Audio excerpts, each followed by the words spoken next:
where do you self-identify? Are you more introverted? Are you more extroverted? And just think about it to yourself for a minute. And some of you are thinking, well, it totally depends. What's the situation? What's the context? Who am I with? Are some of you with me? You're ambiverts. I'm an ambivert. And what that means is that leading up to tonight and preparing for this talk and being in this social environment right now and doing the talk itself is me tapping into my for a lot of us. And I think it's worth just adding this right here, that many of us are in that middle category, right?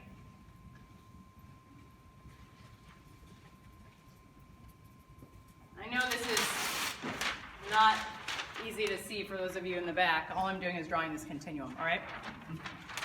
So I want to solicit a little bit more information from you. Can you just raise your hand if you're in the position where you have direct reports? You're a manager, you're a director, you're dealing with a lot of people, managing folks, so many of you do, and you can put your hand down. I want to also connect with the people who are in an organization. It could be a profit, a nonprofit, it could be your community at church, it could be any group where you are interacting and interfacing with introverts. Raise your hand if that's you. There's some part of your life where you're engaging with introverts. Pens and pencils I put out. My hope is you can share amongst each other. Okay. So please label one post-it introvert and label the other post-it extrovert. And you're going to respond to the same prompt I'm about to give you for these two post-its. Here's the prompt. You're not going to write a lot.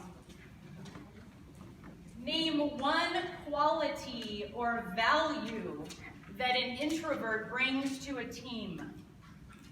I'm using team very broadly. Any group, any team, any organization. One quality, one value, one asset. Just write it down. What's one thing an introvert brings? You're going to answer the same thing but for the extrovert. What is one quality an extrovert brings to a team or a group? Take 30 seconds.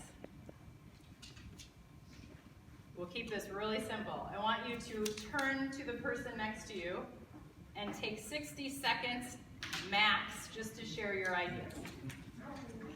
Go! Workshops. The strategy here and why this works well for introverts is that when you give an introvert an autonomous activity to do where they have a little bit of solitude, they can think quietly to themselves. There was a very specific reason I also had you do some writing. When you give them that opportunity, that makes them more comfortable and builds a little bit more confidence to verbally contribute their ideas.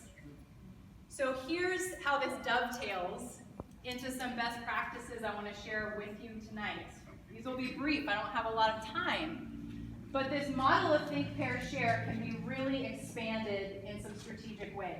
Thing that you can do to create that comfort for an introvert, in the workplace especially, is to, if you're in a leadership role, like a manager or director position, send a preemptive email if what you're expecting from this person or these groups of introverted people, if you're expecting them to verbally, publicly contribute in a meeting, for example, send them an email in advance. Let them know the point that you want them to contribute about, or some questions to consider before the meeting. Maybe it's the meeting the next day or the next week. And request that they send you a response back in writing. Just have them reply to your email. You're not going to copy everybody on it. It's just one interpersonal exchange. The extroverts from upstaging or monopolizing. And the ground rules will totally depend on the culture of your organization or company. It might be that everybody listens without interrupting. It might be when you share something, please don't speak beyond 60 seconds before the next person gets the turn. Right? There's guardrails that you can put around some of these ground rules so that extroverts don't take off. Are you curious? That might get off the stage. No. Leadership. Look for opportunities to pair like personalities together. Because again, it's about making the introvert feel comfortable and building confidence. And there's different resources on this handout, and there's one article there from Psychology Today that I found really interesting, so I wanted to share it with you. And it talks about the different things that motivate different personality types.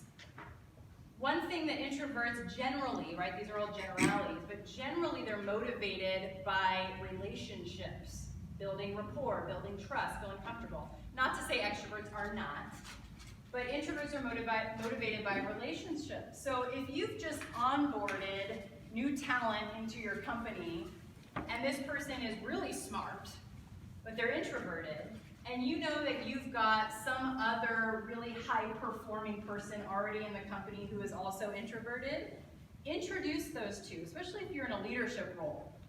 Is there a way for the person who's already there to maybe coach or mentor this incoming person? And establish that relationship so that they have that trust and that comfort. That's a really good strategy.